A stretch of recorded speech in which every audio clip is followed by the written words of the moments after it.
Selamat datang di channel Babat Nusantara, sebuah ruang atau tempat di mana kita menelusuri jejak-jejak sejarah dan menggali kisah-kisah sejarah yang hampir punah dan terlupakan. Om Swastiastu, Namo Buddhaya, salam kebajikan, salam sejahtera bagi kita semua. Dalam tayangan kali ini, kami akan menceritakan tentang sejarah misteri megah dari tanah para dewa, Candi Dieng, jejak peradaban yang terkubur waktu.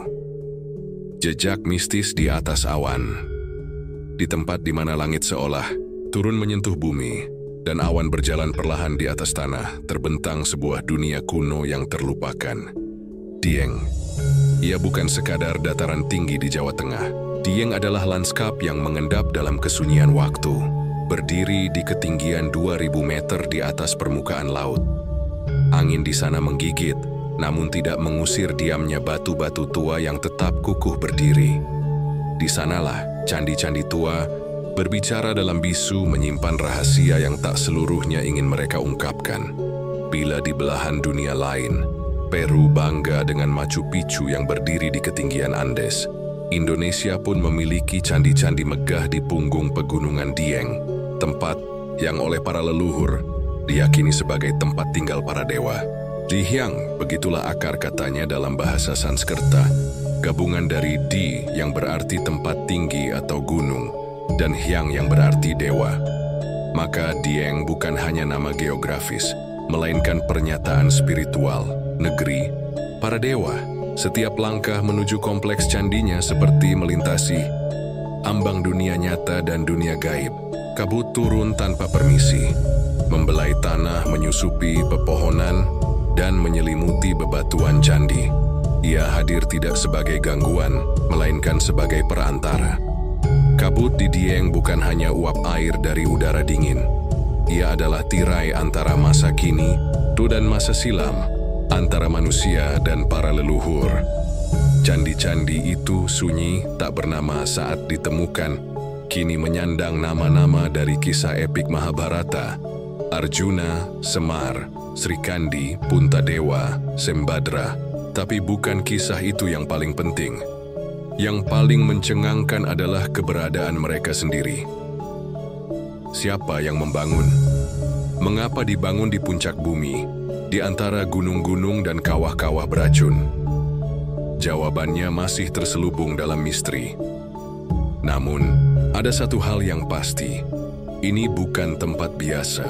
Ia bukan peninggalan sebuah kerajaan besar yang mencatatkan sejarah melalui perang dan penaklukan. Candi-candi di Dieng bukan monumen kejayaan dunia fana. Mereka adalah sisa-sisa dari sebuah dunia spiritual yang pernah begitu nyata. Sebuah pusat pendidikan agama Hindu, sebuah asrama para pendeta, sebuah tempat suci untuk mengasah jiwa dan mendekat pada yang ilahi. Di malam hari, suhu bisa merosot tajam. Kadang, embun membeku menjadi kristal tipis di ujung rumput. Di tengah, dingin yang menggigit. Bayangkan para resi muda duduk bersila di dalam bilik candi batu. Membaca mantra, memusatkan pikiran, mencari keheningan paling sempurna. Mereka bukan hanya memuja, tetapi belajar tentang semesta, tentang manusia, tentang keseimbangan antara ciptaan dan kehancuran. Tempat ini adalah semacam universitas langit di masa lalu. Tempat yang mengajari bukan hanya lewat buku, tapi lewat keheningan dan kesadaran alam. Waktu bergerak perlahan di Dieng. Matahari tidak selalu bersinar terang. Seringkali ia hanya sekilas hadir di antara kabut. Tapi justru dalam remang-remang itulah, tempat ini seperti hidup. Bayangan candi memanjang di antara kabut dan tanah basah. Suara angin yang melewati celah bebatuan seperti bisikan masa lalu, mengajak siapapun yang datang untuk merenung, bukan hanya berfoto. Sebab tempat ini bukan sekadar tujuan wisata. Ia adalah ruang permenungan. Ketika pertama kali saya menatap kompleks candi dari kejauhan, saat kabut mulai membuka selubungnya perlahan, rasanya seperti melihat bagian bumi yang tidak pernah berubah, seolah waktu berhenti, atau justru berputar ke belakang. Bukan mustahil bila tanah ini menyimpan lebih banyak dari yang terlihat. Sebab candi-candi itu mungkin hanya permukaan dari sebuah peradaban yang lebih dalam. Seperti puncak gunung es, yang terlihat hanyalah sebagian kecil dari kebenaran. Dan begitulah Dieng mengajarkan bahwa sejarah bukan hanya tentang tahun dan kerajaan. Ia adalah tentang tempat, tentang energi, tentang bagaimana manusia dahulu mencari Tuhan dalam sunyi, bukan dalam kemegahan. Mereka mendaki membangun di atas awan, agar lebih dekat pada Yang Maha Tinggi. Jejak mereka masih ada, diam, tertanam di batu, tertulis di angin. Menunggu untuk dimengerti, bukan hanya dikagumi. Arjuna, Semar, dan Mahabharata di tanah Jawa. Di tengah hamparan luas Dieng yang berselimut kabut, berdirilah 5 bangunan batu yang telah menantang usia selama lebih dari 1000 tahun.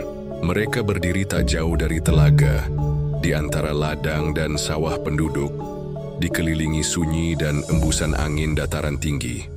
Kelimanya tak besar, tak menjulang seperti Borobudur atau Prambanan, tapi justru dalam kesederhanaannya mereka memancarkan aura keagungan yang tak tergoyahkan. 5 candi itu adalah Arjuna, Semar, Srikandi, Puntadewa, dan Sembadra.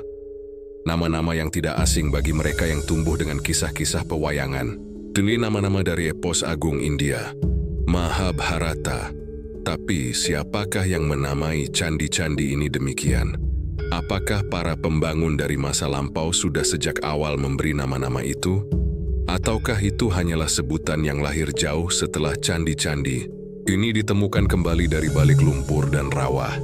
Tak ada prasasti yang secara eksplisit mencantumkan nama-nama tersebut sebagai nama asli bangunan. Yang kita miliki hanyalah keheningan batu dan legenda yang diwariskan dari mulut ke mulut. Kemungkinan besar nama-nama tokoh Mahabharata itu adalah penamaan dari masyarakat lokal pasca penemuan ulang candi-candi di abad ke-19. Kala itu, bayangan tentang para satria dan dewa telah lama bersemayam dalam kesenian dan spiritualitas masyarakat Jawa. Maka ketika melihat wujud-wujud batu yang megah dan misterius itu, mereka mengaitkannya dengan kisah yang sudah melekat di hati mereka, kisah Pandawa dan Kurawa. Namun penamaan itu bukan tanpa makna. Arjuna, sang satria tampan dan ahli memanah, adalah simbol dari kesungguhan dan ketekunan dalam spiritualitas. Semar, tokoh punakawan yang secara unik tidak berasal dari India tetapi khas Jawa, adalah perlambang kebijaksanaan sejati yang menyaru dalam bentuk sederhana. Srikandi mewakili kekuatan perempuan yang penuh keberanian. Puntadewa atau Yudhishthira adalah cerminan keadilan dan kebenaran. Dan Sembadra, istri Arjuna, adalah lambang cinta dan kelembutan. Menariknya, penempatan kelima candi itu juga membentuk semacam komposisi. Arjuna berdiri paling depan seperti pemimpin. Di sampingnya, Candi Semar berbentuk lebih sederhana dan rendah, seakan menjadi penjaga atau pendamping spiritual. Di sekelilingnya, Srikandi, Puntadewa, dan Sembadra membentuk konfigurasi yang nyaris seperti keluarga spiritual. Apakah ini kebetulan? Ataukah ada pesan simbolik yang telah lama terkubur bersama lapisan sejarah? Dalam kepercayaan Hindu, candi bukan sekadar tempat ibadah. Ia adalah miniatur alam semesta. Arsitekturnya mengandung filosofi tentang hubungan antara manusia, alam, dan Tuhan. Setiap bentuk, arah, bahkan jarak antar bangunan memiliki makna tertentu. Maka meski nama-nama itu mungkin diberikan belakangan, bukan tidak mungkin para arsitek masa lalu memang telah menyusun konfigurasi candi-candi itu dengan makna tertentu yang sejalan dengan nilai-nilai Mahabharata. Yang juga menarik, keberadaan tokoh Semar di antara tokoh-tokoh dari Mahabharata menunjukkan percampuran dua dunia, India dan Jawa. Semar bukan tokoh India. Ia adalah ciptaan khas Jawa, seorang punakawan yang kerap dianggap badut dalam lakon wayang. Namun sesungguhnya adalah dewa dalam penyamaran, simbol bijak yang menertawakan kesombongan para bangsawan dan ksatria. Kehadiran nama Semar di antara nama-nama India bisa dimaknai sebagai bentuk akulturasi budaya. Bagaimana ajaran Hindu dari India diterima, diolah, dan dipadukan dengan kearifan lokal Jawa. Candi-candi ini mungkin memang tidak sebesar Candi Borobudur atau segemerlap kompleks Prambanan, tapi justru karena ukurannya yang mungil dan lokasinya yang terpencil, mereka terasa lebih pribadi, lebih spiritual, seperti altar-altar kecil tempat para resi dahulu mengasingkan diri, menyatu dengan alam, dan mencari makna hidup jauh dari hiruk-pikuk kerajaan. Disinilah barangkali nilai Mahabharata tidak hanya didongengkan, tetapi dipraktikkan, bukan untuk meraih kemenangan dalam perang, tetapi dalam perang batin manusia itu sendiri. Di balik kabut yang turun setiap pagi, 5 candi itu masih berdiri, sunyi, setia menjaga rahasia masa lalu yang belum sepenuhnya terungkap. Nama-nama Mahabharata yang kini melekat pada mereka bukan sekadar label. Ia adalah pengingat bahwa di tanah tinggi Jawa ini, kisah agung tentang perjuangan Dharma dan Adharma, kebenaran dan kepalsuan, bukan hanya hidup dalam bayang-wayang kulit, melainkan tertulis dalam batu dan angin. Dan barangkali, selama kabut masih turun di Dieng, kisah itu akan terus berlanjut. Penemuan dari dasar danau. Di balik keheningan dataran tinggi Dieng, tersimpan kisah yang tak kalah misterius dari keberadaan candi-candinya sendiri, yakni kisah penemuan mereka. Tidak seperti candi-candi lain yang berdiri gagah di tempat ramai dan telah tercatat dalam sejarah kerajaan, candi-candi Dieng pernah terlupakan. Mereka bukan hanya tersembunyi, tetapi benar-benar menghilang dari pandangan manusia, ditelan air dan lumpur, menyatu dengan alam yang menyembunyikannya dengan sangat rapi. Cerita tentang penemuan kembali candi-candi ini tidak tunggal. Versinya beragam, dan setiap versi membawa nuansa petualangan tersendiri. Salah satu yang paling banyak disebut terjadi pada tahun 1818, saat seorang tentara Inggris yang sedang menjelajah wilayah pegunungan di Pulau Jawa menemukan sesuatu yang tak biasa. Di tengah rawa berkabut, di sebuah cekungan yang tampak seperti danau kecil, ia melihat tonjolan-tonjolan batu yang tak lazim. Saat mendekat, barulah ia menyadari, ini bukan batu biasa. Ini adalah bangunan, candi, kuno. Dan tenggelam penemuan itu menimbulkan kegemparan kecil di kalangan penguasa kolonial. Namun tidak langsung diikuti oleh upaya penyelamatan. Waktu terus berlalu dan baru pada tahun 1856, seorang pria bernama Cornelius, juga berkebangsaan Inggris, berinisiatif untuk mengeringkan danau kecil tempat candi-candi itu berada. Tujuannya sederhana, mengungkap kembali bangunan-bangunan kuno itu, melihat seperti apa bentuk aslinya. Tapi pekerjaan itu tak mudah. Alam melawan, air terus kembali dan lumpur menjadi penghalang utama. Kemudian muncul nama-nama dari Belanda yang ikut terlibat dalam tahap awal dokumentasi dan konservasi. Theodor van Elf dan Van Kingsbergen. Van Kingsbergen khususnya tercatat sebagai sosok penting dalam upaya mendokumentasikan situs ini. Ia menggambar, mencatat, dan mencoba memahami apa yang ia lihat. Namun sayangnya, niat baik di masa itu tidak selalu diiringi dengan kesadaran akan pelestarian. Dalam proses pembersihan dan pembukaan lahan, banyak batu dari reruntuhan candi malah diambil, bukan untuk direstorasi, tapi untuk dijadikan bahan pembangunan jalan menuju lokasi. Batu-batu yang dulunya disusun penuh filosofi dan ketelitian spiritual, kini dihancurkan dan diaspalkan.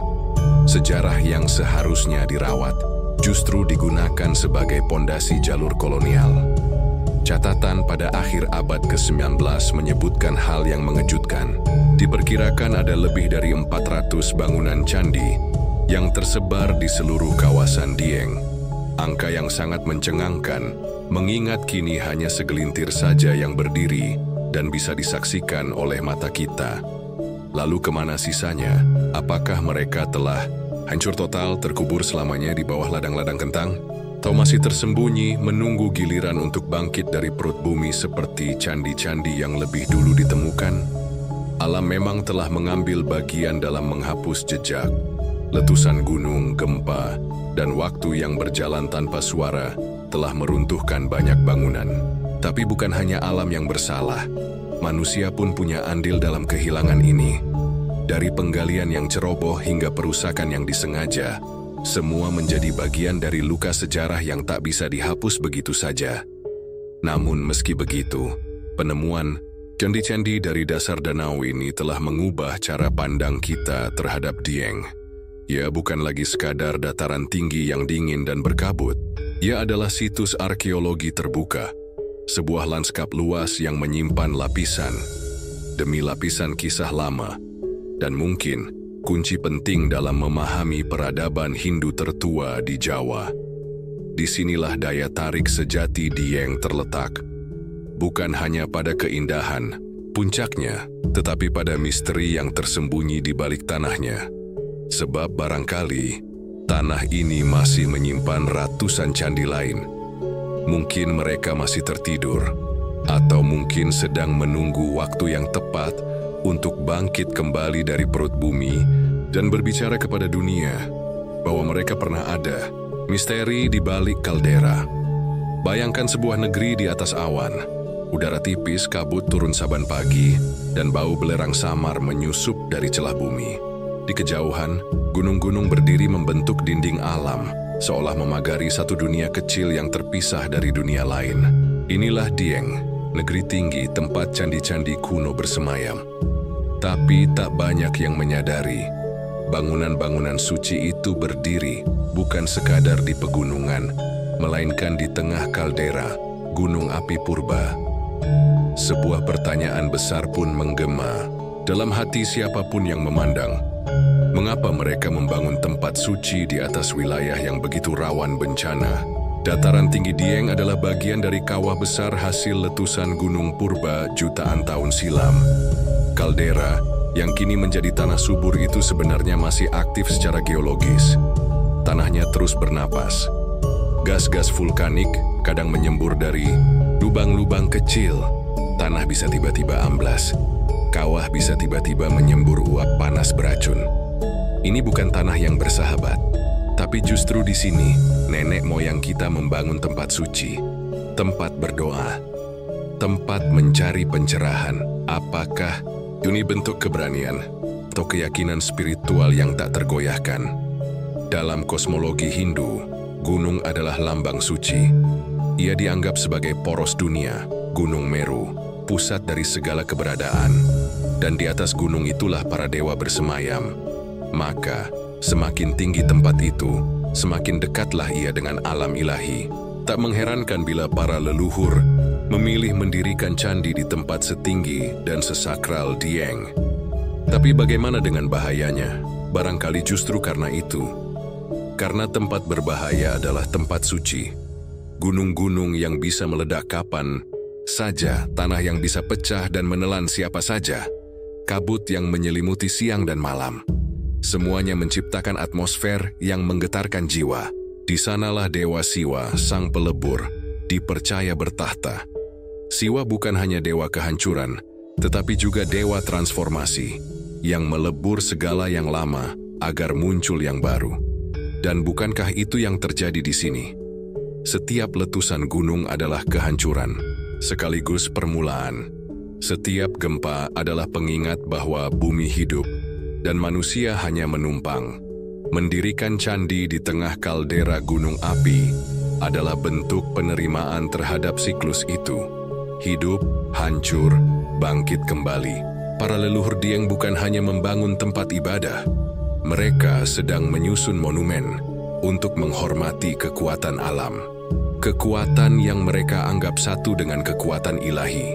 Tapi tidak hanya keyakinan yang mendasari pilihan lokasi ini. Ada kemungkinan lain yang tak kalah menarik, yakni bahwa masyarakat masa itu memahami sesuatu tentang bumi yang belum kita pahami hari ini. Lihat bagaimana candi-candi di Dieng dirancang. Struktur yang tahan gempa, batu-batu tanpa perekat yang mengunci satu sama lain, sambungan yang fleksibel tapi kuat.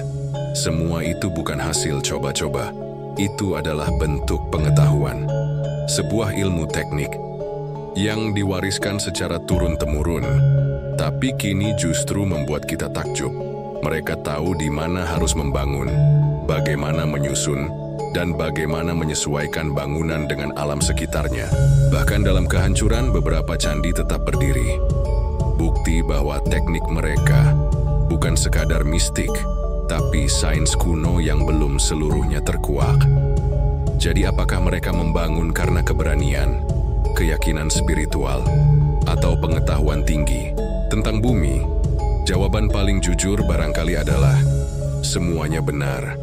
Karena di balik tiap tumpukan batu yang menyusun Candi Arjuna atau Sembadra, tersembunyi tidak hanya doa-doa untuk para dewa, tapi juga pemahaman mendalam tentang alam dan manusia. Dan barangkali kita yang hidup di masa kini justru baru mulai meraba kembali kebijaksanaan itu.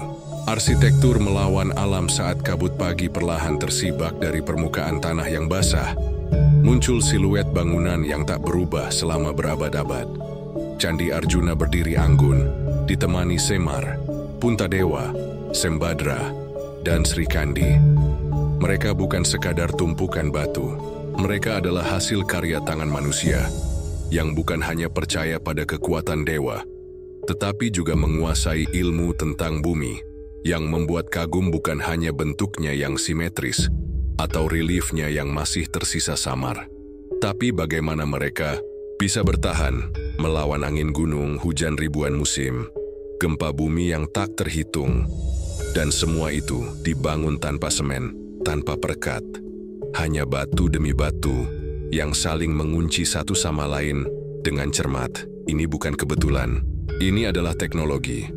Para leluhur Dieng tahu bagaimana menyusun batu sedemikian rupa sehingga beban terdistribusi merata. Batu tidak hanya ditumpuk, mereka dipahat khusus agar masuk sempurna ke celah batu lain. Sistem ini menciptakan gaya tekan yang stabil, membuat struktur tidak mudah runtuh. Gravitasi bukan musuh, tapi sahabat. Berat batu justru memperkuat bangunan. Dan saat bumi berguncang, sambungan batu yang elastis namun kokoh memberikan ruang gerak kecil. Cukup untuk menahan getaran, cukup untuk bertahan dari gempa. Teknik seperti ini disebut dry masonry dan dikenal juga di berbagai peradaban kuno lain, dari piramida Mesir hingga kuil Inca di Amerika Selatan. Tapi yang terjadi di Dieng lebih dari sekadar adaptasi. Ia adalah sintesis antara ilmu teknik, pengetahuan geologis, dan keyakinan spiritual. Perhatikan ukuran batunya, tidak seragam, tapi memiliki pola logis. Perhatikan pondasinya, selalu lebih lebar dari tubuh candi tersembunyi di balik tanah. Perhatikan juga posisi candinya, dibangun di titik-titik tanah paling stabil di kaldera, dengan memperhatikan arah matahari, arah angin, dan letak gunung. Semua itu bukan hasil kebetulan. Semuanya dihitung, dirancang, dan dilaksanakan dengan ketekunan luar biasa yang lebih mengagumkan. Mereka membangun semua ini tanpa cetak biru, tanpa alat ukur modern, tanpa mesin, hanya dengan naluri, pengalaman, dan pengetahuan yang diwariskan secara turun-temurun. Maka setiap batu yang diletakkan bukan sekadar konstruksi, itu adalah bagian dari warisan, bagian dari ritual, barangkali bahkan sebuah doa dalam bentuk materi. Dan meski banyak candi yang kini telah runtuh, yang tersisa tetap berbicara. Mereka menyampaikan pesan diam tentang kebijaksanaan masa lalu yang terlalu sering kita lupakan, bahwa membangun bukan hanya soal kekuatan, tapi soal keharmonisan, bahwa teknologi bukan hanya soal kecanggihan, tapi soal keselarasan dengan alam, bahwa manusia bahkan di masa lampau bisa menciptakan keajaiban, bukan dengan melawan alam, tapi dengan memeluk dan memahaminya. Kini, saat dunia modern membicarakan bangunan tahan gempa, arsitektur berkelanjutan, dan harmoni dengan lingkungan, candi-candi kecil di dataran tinggi Dieng seolah berkata pelan, kami sudah memikirkannya ribuan tahun yang lalu. Peradaban kuno yang terlupa. Ada yang tersembunyi di balik kabut tebal dan tanah vulkanik yang subur. Bukan hanya candi, bukan hanya mitos, tapi jejak-jejak sebuah peradaban. Bisu, terlupakan, namun tidak sepenuhnya hilang. Dataran tinggi Dieng yang kini lebih dikenal lewat Kentang dan kawahnya, pernah menjadi pusat spiritual dan puncak peradaban.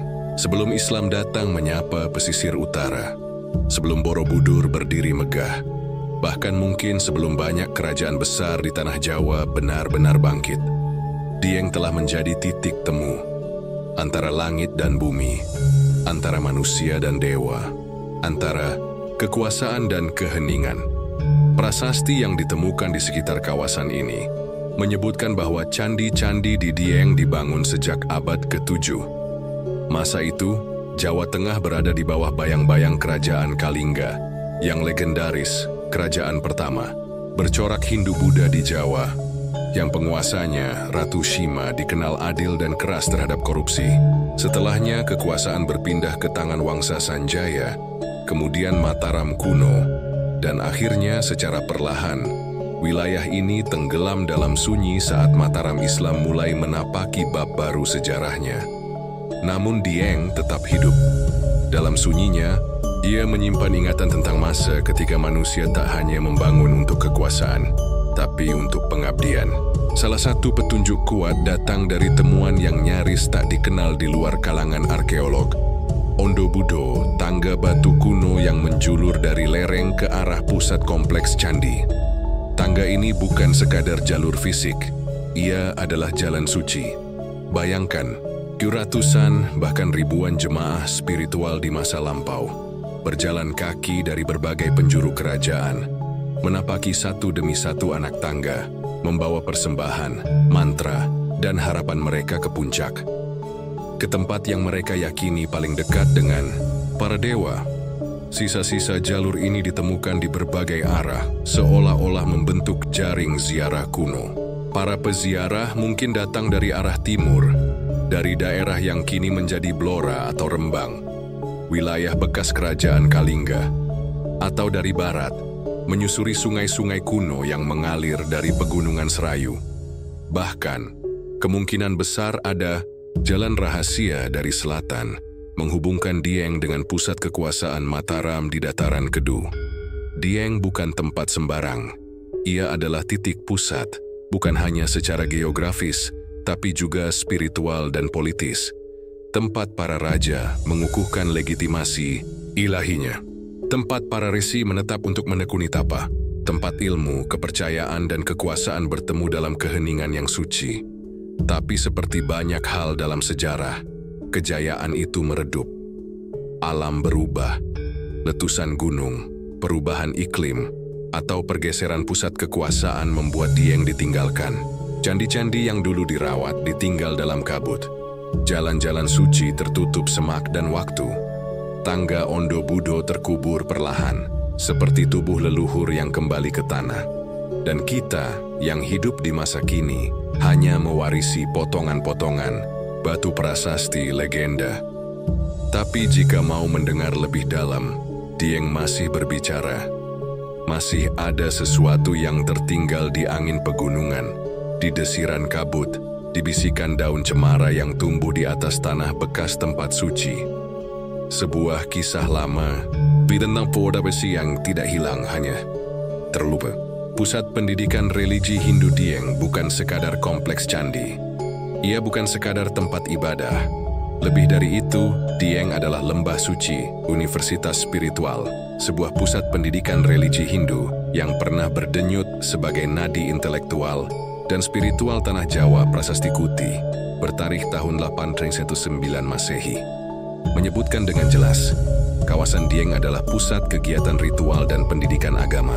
Sebuah tempat yang tidak hanya dihuni oleh para pertapa, tetapi juga para pelajar, pemuda dari berbagai penjuru yang datang untuk belajar mengenal dewa, semesta, dan diri mereka sendiri.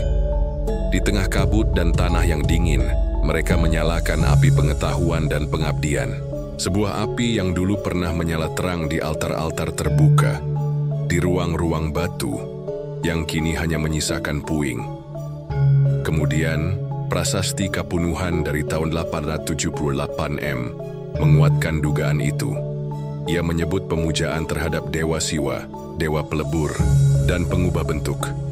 Dalam kosmologi Hindu, Siwa adalah kekuatan yang menghancurkan demi kelahiran kembali. Dewa yang bertapa di puncak gunung, hidup dalam kesunyian, menjaga batas antara kehidupan dan kematian.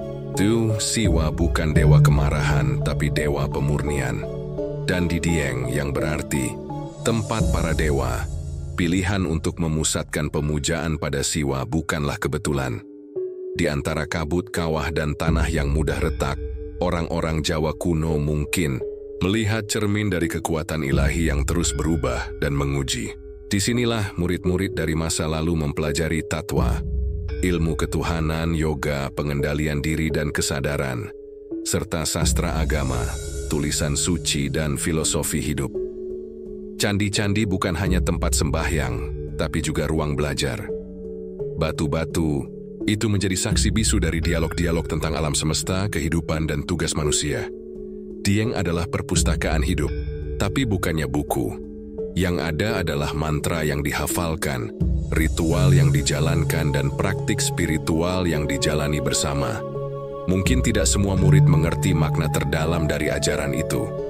Namun dalam proses mereka menapak kabut menuju candi dalam tubuh yang menggigil oleh dingin, mereka belajar tentang keteguhan, ketulusan, dan kesunyian yang mendekatkan diri kepada Sang Hyang. Seiring waktu, pusat-pusat pendidikan ini surut. Tak lagi ramai, tapi bukan karena ditinggalkan, melainkan karena cara belajar umat manusia berubah. Ajaran-ajaran itu pun bertransformasi, menyatu ke dalam tradisi lisan, berubah wujud menjadi kisah wayang, upacara adat, bahkan pantangan-pantangan lokal yang hingga kini masih dipegang teguh oleh masyarakat Dieng. Kini, kita mungkin hanya melihat anak-anak bermain di pelataran Candi Arjuna, atau wisatawan yang sibuk mengambil foto dengan latar kabut. Tapi di balik itu semua, Dieng masih menyimpan aura seorang guru tua yang sedang menunggu murid-murid baru untuk kembali belajar, bukan hanya tentang masa lalu, tapi tentang hakikat hidup itu sendiri. Jejak India di tanah Jawa, langit di atas Dieng sering tampak kelabu, seolah menggantungkan tabir antara dunia dan langit. Tapi di antara kabut yang turun perlahan, berdirilah satu candi yang berbeda, Candi Bima. Bentuknya tak serupa dengan candi-candi tetangganya. Lebih tinggi, lebih ramping, dengan atap berbentuk relung-relung bertingkat yang disebut shikara, khas kuil-kuil dari dataran tinggi India bagian selatan. Bukan kebetulan, Candi Bima adalah saksi bisu dari perjalanan panjang pengaruh budaya India ke tanah Jawa. Arsitekturnya membisikkan sebuah hubungan kuno tentang jalur dagang dan pemikiran, tentang pelaut, pendeta, dan guru spiritual yang menyeberangi samudra, membawa ajaran, kisah, dan teknik pembangunan. Di antara mereka disebutlah nama Resi Markandeya, seorang pertapa agung dari India yang menurut legenda menginjakkan kaki di dataran tinggi Dieng pada masa kejayaan Mataram kuno. Markandeya bukan sembarang RSI. Ia dikenal sebagai pemuja Siwa yang gigih, bijak dalam tapa, dan kuat dalam visi. Dari Jawa, sang RSI dipercaya melanjutkan perjalanannya ke timur, menyusuri hutan dan gunung hingga ke Bali. Dan di sana, ia membangun Pura Besakih di kaki Gunung Agung, pura terbesar dan tersuci di Pulau Dewata. Jika kisah ini benar, maka jejak spiritual India tak hanya berhenti di pantai Jawa, tapi melintasi tanah hingga ke gunung-gunung Bali. Dan Dieng menjadi salah satu simpul suci dalam jaringan itu, sebuah titik temu antara kosmologi India dan kearifan lokal Nusantara. Namun, hubungan itu bukanlah penjajahan budaya. Ia adalah asimilasi yang hidup, proses yang halus seperti kabut Dieng sendiri. Orang-orang Jawa tidak meniru India. Mereka menerima, mengolah, dan menjilma ajaran itu menjadi bentuk yang selaras dengan tanah mereka, tanpa menghapus identitas sendiri. Disitulah keunikan Candi Bima muncul. Ia bukan replika tapi interpretasi. Bentuknya mungkin mengingatkan kita pada kuil di Orissa atau Tamil Nadu, tapi fondasinya berdiri di atas tanah vulkanik Jawa, dibangun oleh tangan-tangan pribumi yang memahami angin, tanah, dan batu di sekelilingnya. Jejak India di Dieng bukan sekadar pengaruh arsitektur, ia juga hidup dalam sistem kepercayaan cerita wayang, bahkan dalam bahasa dan sastra. Kata Hyang misalnya dalam Dieng, di Hyang, adalah konsep roh suci yang telah hidup dalam budaya Austronesia jauh sebelum India datang. Tapi, ketika bertemu dengan Siwaisme dan Weda, kata itu tumbuh, menemukan bentuk baru. Kini, berdiri di hadapan Candi Bima, kita tak hanya melihat batu, kita menyaksikan jembatan waktu, tempat gagasan dari lembah Gangga bertemu dengan kabut pegunungan Jawa. Bukan untuk menggantikan, tapi untuk saling menguatkan. Sebuah dialog lintas benua yang terukir dalam relief, dalam legenda, dan dalam arsitektur yang masih berdiri hingga kini. Dieng mengajarkan satu hal, bahwa dunia bukan terdiri dari batas, tetapi dari pertemuan. Dan di antara pertemuan itu, lahirlah sesuatu yang baru, lebih kuat, lebih kaya, dan lebih abadi. Warisan leluhur yang harus dijaga. Dieng dengan kabutnya yang tak pernah lepas menyimpan lebih banyak cerita daripada yang terlihat oleh mata. Di balik batuan yang sudah berdiri tegak, masih ada banyak rahasia yang terkubur. Beberapa candi bahkan mungkin tersembunyi di bawah rumah-rumah warga atau ladang yang subur. Di tanah yang telah lama dihuni manusia ini, keberadaan candi-candi kuno seakan menjadi bayangan yang tak pernah sepenuhnya lenyap, menghilang dan muncul, tersembunyi di balik alam yang tak pernah berhenti bergerak. Namun, seperti halnya sejarah yang terkubur, begitu pula nasib warisan ini terlupakan. Penyelamatan dan penelitian harus dilakukan terus-menerus, mengingat waktu terus bergulir dan alam pun tak berhenti mengikisnya. Beberapa candi telah berhasil dipugar, tetapi banyak pula yang terancam hilang oleh tangan manusia atau erosi alam yang tak bisa dihentikan. Candi-candi Dieng, lebih dari sekadar batu dan relief, adalah saksi hidup peradaban yang dahulu sangat maju, canggih, dan penuh dengan pengetahuan.